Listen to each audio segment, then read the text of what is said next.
Welcome to The Critique. We're here to help make your work bulletproof. Right. So, this piece looks at Donald Trump's comments about getting into heaven. It argues they show his real drivers are eternal salvation or maybe historical greatness. It's a really engaging idea, that framing of an existential timeline driving political action. Very powerful lens. Definitely. But to make it stick, we need to look at the structure and maybe some foundational points first. Absolutely. Okay, let's dive right in. First big thing. The placement and the sheer length of that sponsor message, it really undermines the momentum and the serious tone of the argument. Yeah. The author builds this really quite serious, high-stakes theological case, right? Link's mortality, age 79, Pascal's wager, this need for significant good works. See part? There's this huge, detailed ad break. For Man's Edge, yeah. It's just whiplash. You're talking eternal fate, and suddenly it's testosterone support. Extreme tonal whiplash. It doesn't just pause the argument, it kind of deflates it. Exactly. You spend all this time building the psychological tension, the weight of mortality and fate. And then cutting away to list chemical compounds? It almost makes the theological points feel, less important than the ad read. Fragile, maybe? It just kills the momentum, which for this kind of analysis, psychological, theological, that's pretty fatal. It really is. So the suggestion here is, I think, pretty straightforward. It feels almost non-negotiable, really, for the integrity of the piece. Which is? Resequence. You've got to deliver the core argument cohesively before that commercial break hits. Protect the thesis. Okay, we get that sponsors are, necessary. But sticking a big pitch right there, it feels like the listener's journey wasn't the top priority. Right. So what are some concrete ways to fix this, practically speaking? Well, the ideal way, finish laying out both motivations. Get the heaven part and the historical legacy part on the table. Then run the ad. Like a natural intermission. Exactly. Let the listener absorb the whole twin pillar idea first. Finish the thought, Don't stop mid-argument. Okay, but what if, say, broadcast timing means the break absolutely has to stay somewhere in the middle? Then you've got to soften the entry into the ad drastically. Don't give the full pitch up front. Just a quick mention. Yeah, something like, we'll take a quick break, back with the legacy motivation after this. Keep it minimal. Save the deep dive on fenugreek and all that for during the actual ad slot, not as the transition. Right. Keep the focus on the argument itself. The current way feels loud, too loud for that critical moment. It drowns out the argument. You got to protect the forest, not get lost describing a tree that's actually an advertisement. Good point. Protecting the flow is key.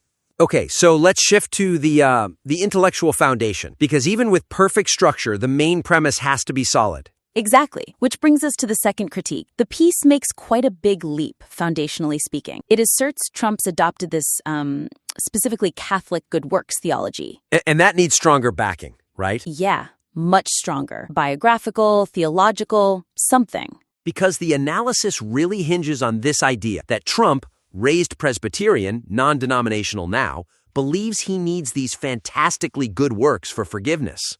And the author even smartly contrasts it, with the standard Protestant or evangelical view, grace alone, citing Franklin Graham. That makes the Catholic view adoption a really key step in the logic. But there's no evidence given for why. Why would he adopt this specific, conflicting theology, especially given his political base? We're just sort of told he has. It leaves this big question hanging. Why the shift? Where did this works-based belief supposedly come from? It feels a bit like an assumption plugged in to make the big motivation argument work. You can't just declare a theological switch like that without showing your work. Needs a reason, a source, something. So the suggestion is twofold, really. Either find that rigorous evidence connecting his words or actions specifically to a works over grace necessity. Which might be tough. Could be very tough, maybe impossible with public information. Or the more practical path, reframe the argument. Make it less specific about denominations. Get away from the Catholic Protestant box?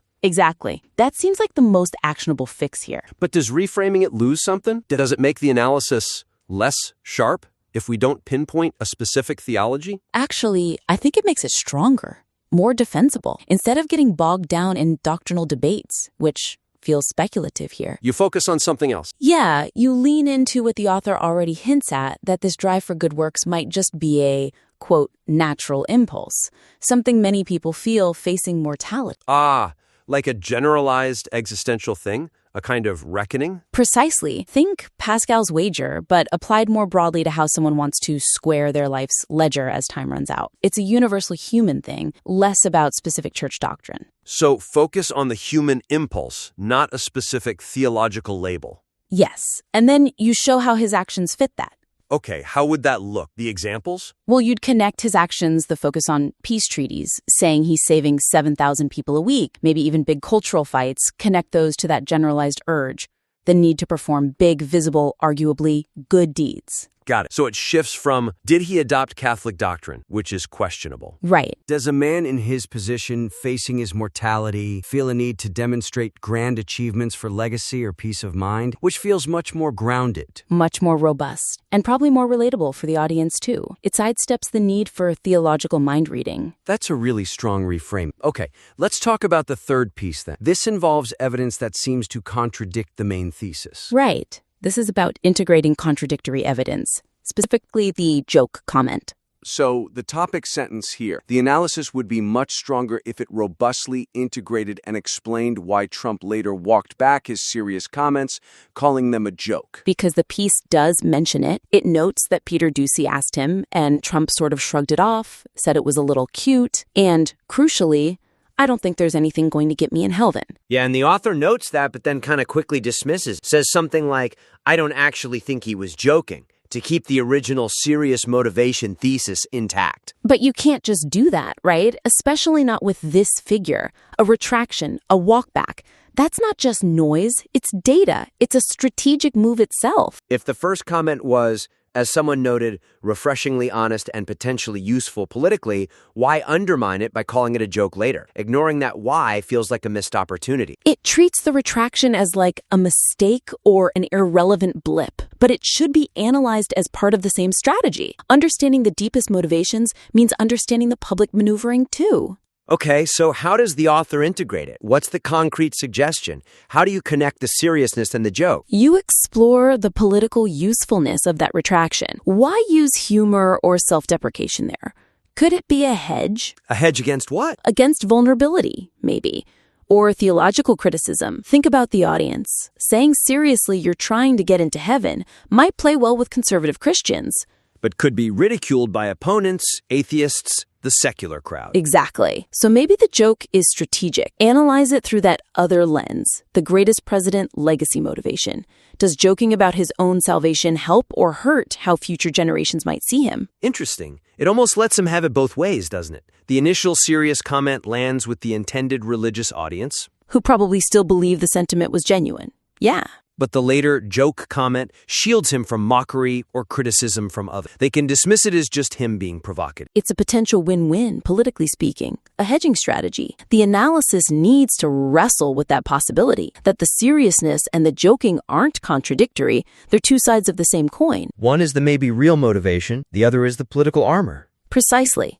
Integrating that makes the whole analysis much richer. It moves from just a psychological hypothesis to a more complete picture of political calculation as well. Okay, this has been really focused, and I have to say, the core idea here is strong. That argument that high-stakes goals like heaven or legacy are driving him, it's genuinely engaging. That's the real value here. Absolutely. And to make it fully realize that potential, the key takeaways are, first, fix that structural disruption from the ad break. Let the argument breathe. Right. Cohesive flow is number one. Second, shore up that theological premise. Either find real evidence for the specific Catholic works idea, or, more likely, reframe it around that more universal, mortality-driven impulse for good deeds. grounded better. And finally, Integrate the counter-evidence. Don't dismiss the joke comment. Analyze it as part of the overall strategy. It makes the whole thing more robust. agreed. Excellent. So, take these suggestions, work them in, and definitely send the revised piece back to us.